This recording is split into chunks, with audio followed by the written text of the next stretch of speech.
कि स्टैंड लेने से पहले और किसी से इन्फ्लुएंस होने से पहले अपना स्टैंड बता दो, क्योंकि तो किसी के भी बहकावे में ना आकर अपनी धरोहर को बचाने के लिए तुम्हें क्या सही लग रहा है, ये बहुत ही ज़्यादा महत्वपूर्ण है। जब हम ये बात करते हैं कि दीक्षा भूमि डेवलप होनी चाहिए, तो इस बात से तुम अगर नकार रहे हो कि अंडर पार्किंग नहीं होना चाहिए, तो तुम गलत हो। यहाँ पे आओ, यहाँ पे देखो क्या तुम्हें सही लग रहा है, क्या तुम्हें गलत लग रहा है। कोई भी मंदिर पे अंडर पार्किंग नहीं है, कुछ भी नहीं, तो हमसे शुरू करते हैं ना।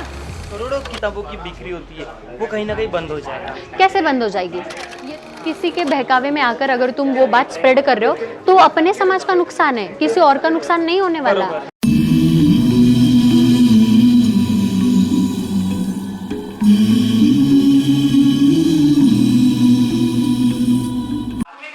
नमो बुद्धाय, जय भीम आप सभी को।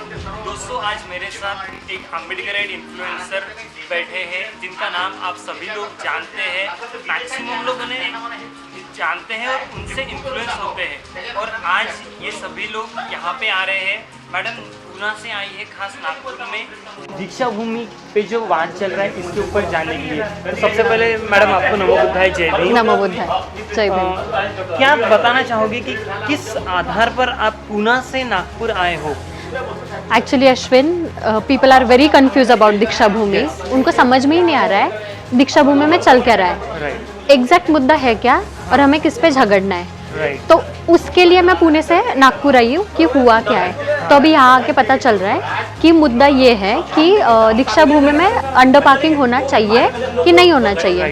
तो मुझे बस समिति को इतना ही पूछना है कि अगर वो कंस्ट्रक्शन दीक्षा भूमि और बाकी के जो इन्वायरमेंट है उसको हानिकारक नहीं है, तो अम्बेडकराइट जनता ओके है पार्किंग के लिए। और अगर वो पेपर पे लिख के ऐसे बात दे रहे कि उसको धोखा नहीं है दीक्षा भूमि को, उसके कंस्ट्रक्शन को, तो हमें वो मंजूर है। लेकिन अगर वो पेपर पे वो नहीं दे रहे हैं तो हमें तो सोचना पड़ेगा, क्योंकि वो तो हमारी धरोहर है, वो पूरे भारत की धरोहर है। तो इस सरकार ने तो सोचना ही चाहिए कि अगर तुम भारत के धरोहर को इतना बड़ा ये करने जा रहे हो, you have to be with proof. तुम्हारे पास पूरा प्रूफ होना चाहिए, क्योंकि वो बहुत ही ज़्यादा महत्वपूर्ण है। बहुत सारे समाज की उसके साथ भावनाएं जुड़ी है, तो तुम्हें उसको उतना सेफ रखना ही पड़ेगा। और मैं अम्बेडकराइट समाज को इतना ही कहना चाहती हूँ कि स्टैंड लेने से पहले और किसी से इन्फ्लुएंस होने से पहले अपना स्टैंड बता दो, क्योंकि बहुत सारे ऐसे लोग हैं जिनको नहीं मालूम कि उनको क्या स्टैंड लेना है।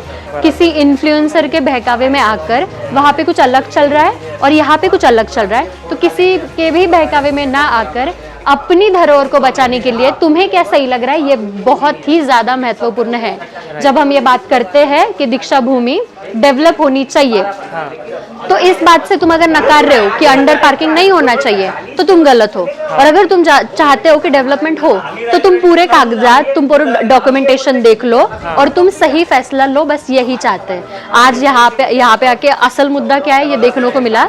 और to the whole nation who followed Ambedkarite, तो आप सभी को यही कहना है कि किसी के भी बहकावे में ना आकर अपना स्टैंड खुद लो। दीक्षा भूमि डेवलप होनी ही चाहिए, लेकिन किस तरह से कि सरकार ने उसकी पूरी जिम्मेदारी लेनी चाहिए। ये पूरे डॉक्यूमेंट्स के साथ हमें प्रूफ चाहिए कि दीक्षा भूमि को कोई भी नुकसान या हानि नहीं पहुंचेगी।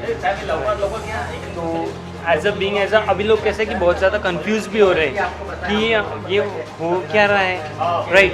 क्योंकि कुछ लोग इसके फेवर में जा रहे हैं, कुछ लोग अगेंस्ट में जा रहे हैं। और कैसा है कि लोग इन्हें अप्रोच कर रहे हैं कि तुम हमारे साइड से बात करो। तो इसके ऊपर आप क्या कहना चाहोगे? मैं वही कहती हूँ कि जब मैं यहाँ पे आई तब मुझे पता चला कि व्हाट इज द मैटर। तो वहाँ पे बैठ के कमेंट देने से पहले यहाँ पे आओ, यहाँ पे देखो क्या तुम्हें सही लग रहा है, क्या तुम्हें गलत लग रहा है। हम चलो ठीक है, लोग कह रहे हैं कि कोई भी मंदिर पे अंडर पार्किंग नहीं है, कुछ भी नहीं, तो हमसे शुरू करते हैं ना। अगर दीक्षा भूमि को खतरा नहीं है, उसके आजू बाजू इन्वायरमेंट है, उसको खतरा नहीं है, तो हम क्यों इस बात से नकार रहे कि वहाँ पे पार्किंग नहीं होनी चाहिए? लेकिन लोगों का ये भी कहना है इसके ऊपर कि अगर अंडरग्राउंड कंस्ट्रक्शन होता है या फिर वो जगह पे अगर कंस्ट्रक्शन होता है, तो किताबों की प्रदर्शनी जो जहाँ से करोड़ों किताबों की बिक्री होती है, वो कहीं ना कहीं बंद हो जाएगा। कैसे बंद हो जाएगी?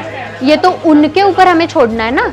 वो सब हमें लिखित में लेना है, सब डॉक्यूमेंट्स में लेना है। हमें उनको ये बताना है कि हमें ये चीजें चाहिए, हमें ये हमारे पास चाहिए, तभी तुम ये सब चीजें करो। लेकिन अगर हम लोग अभी दीक्षा भूमि में जाकर देखते हैं तो वहाँ का जो कंस्ट्रक्शन वो ग्राउंड के बाहर आ चुका है। हाँ। मतलब जो सलाखियाँ वगैरह बाहर आ चुकी है, मतलब इससे तो ये क्लियर होता है कि वहाँ पे ऊपर में भी वो लोग बना रहे हैं, लेकिन वो वहीं पे बना रहे जहाँ पे किताबों की बिक्री होती है। तो इसके ऊपर क्या कहोगे? हाँ, तो अगर वहाँ पे किताबों की बिक्री हो रही है हाँ तो उनके हिसाब से वहाँ पे कंस्ट्रक्शन होना चाहिए।